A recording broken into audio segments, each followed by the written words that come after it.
ಕೈಕೊಟ್ಟ ಮುಂಗಾರು ಮಳೆ ಬತ್ತಿದ ತುಂಗಭದ್ರಾ ನದಿ 5,000 ಎಕರೆಗೂ ಹೆಚ್ಚು ಪ್ರದೇಶದಲ್ಲಿ ಬೆಳೆದಂತಹ ಭತ್ತ ನಷ್ಟವಾಗಿದೆ.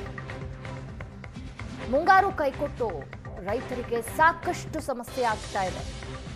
ಇನ್ನೊಂದು ವಾರ ಮಳೆಯಾಗದಿದ್ರೆ ಬೆಳೆಗಳು ಸಂಪೂರ್ಣವಾಗಿ ನಾಶವಾಗುತ್ತೆ. ತುಂಗಭದ್ರಾ ಅಚ್ಚುಕಟ್ಟು ಪ್ರದೇಶದಲ್ಲಿ ಬಿತ್ತನೆ ಮಾಡಿದ್ದಂತಹ ಭತ್ತ ಮಳೆ ಕೊರತೆಯಿಂದಾಗಿ ನಾಶವಾಗುವ ಸ್ಥಿತಿಗೆ ಬಂದು ತಲುಪಿದೆ. ಮಳೆ ಕೊರತೆ ತುಂಗಭದ್ರಾ ಜಲಾಶಯದಿಂದ ನೀರನ್ನ ಕೂಡ ಬಿಡಲಿಲ್ಲ. ಇದರ ಹಿನ್ನೆಲೆಯಲ್ಲಿ ಬಿತ್ತಿದ ಭತ್ತದ ಬೆಳೆ ನಾಶವಾಗುವ ಒಂದು ಸ್ಟೇಜ್ ಅನ್ನ ತಲುಪಿದೆ. ಕಂಪ್ಲಿ ಸಿರುಗುಪ್ಪ ಬಳಿಯ ಸಂಪೂರ್ಣ ನದಿಗಳು ಬತ್ತಿದೆ. ಜಲಾಶಯದಿಂದಲೂ ಕೂಡ ನೀರು ಬಿಡ್ತಾ ಇಲ್ಲ.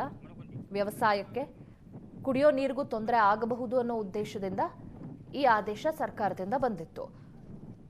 ಇನ್ನು ನಿರೀಕ್ಷೆಯಂತೆ ಈ ಬಾರಿ ಮಳೆ ಆಗಿಲ್ಲ, ಬರದ ಪರಿಸ್ಥಿತಿ ಕಾಣಬಹುದು ನಾವು.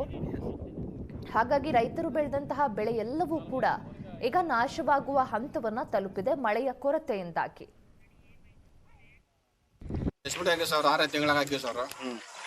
ನೀರು ಬಂದಿಲ್ಲ. ಮತ್ತೆ ಹಚ್ಚಂದ್ರೆ ಲಾಸ್ ಹಚ್ಚಿಬಿಟ್ಟು ಬರ್ತಾವ ಜನ ಅಲ್ಲೇ. ಮತ್ತೆ ಲಾಸ್ ಆಗ್ತಾವ ಸರ್. ಮತ್ತೆ ಏನ ಗೌರ್ಮೆಂಟ್ ಕಡೆಯಿಂದ ಏನನ್ನ ಪರಿಹಾರ ಆಗಲಿಲ್ಲ, ನೀರು ಬಿಡಿಸಿದ್ರೆ ಒಳ್ಳೇದಾಗ್ತದೆ ಸರ್. ಇವತ್ತು ತುಂಗಭದ್ರಾ ನದಿಗೆ ನೀರು ಇಲ್ದಿರುವ ಕಾರಣ ನಾವು ನೀರು ಬರ್ತಾವಂತೇಳಿ ನಂಬಿ 7 ತಿಂಗಳಿಗೆಲ್ಲ ಸೆಸ್ಮೆಂಟ್ ಹಾಕಿ ಗದ್ದೆ ಚೆಂಬಿಟ್ಟು ಕೆಲವು ಚೆಂಬರ್ ಇಲ್ಲ, ಇನ್ನು ಕೆಲವು ಚೆಂಬರ್ ಅದಲ್ಲ.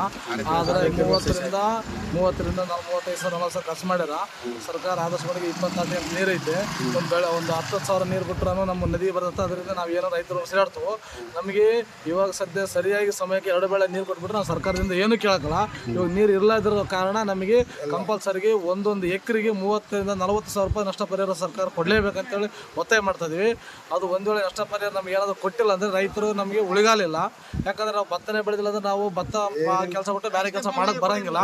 ನಮಗೆ 40 ಸಾವಿರ ರೂಪಾಯಿ ಒಂದು ಎಕರೆ ನಷ್ಟ ಪರಿಹಾರ ಕೊಡಬೇಕಂತೇಳಿ ಸರ್ಕಾರಕ್ಕೆ ಮನವಿ ಮಾಡ್ಕೊಂತಿದ್ವಿ. ಕಶ್ಮೀರ್ ಹಾಕಿವ್ರಿ, ಕೃಷಿಗಂತ ಹಚ್ಚಿದ್ರು ಕೂಡ ಬಂದಿಲ್ಲ. ಬೆಳೆ ಏನಿಲ್ಲ, ನೀರಿಲ್ಲ ಒಳಗ, ಎಲ್ಲ ಲಾಸು.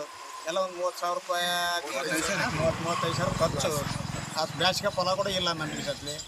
ಮತ್ತು ಈ ಬೆಳೆ ಕೂಡ ಇಷ್ಟ ಆಗೈತೆ. ಮತ್ತು ಏನು ನೀರಿನ ವ್ಯವಸ್ಥೆ ಯಾವ್ದನ್ನು ಮಾಡಿದ್ರೆ ಬೇಸ್ ಸರ್ಕಾರ ಯಾವುದಿಲ್ರಿ. ಏನು ಸವಲತ್ತ ಮಾಡೋದು ಸರ್ಕಾರ.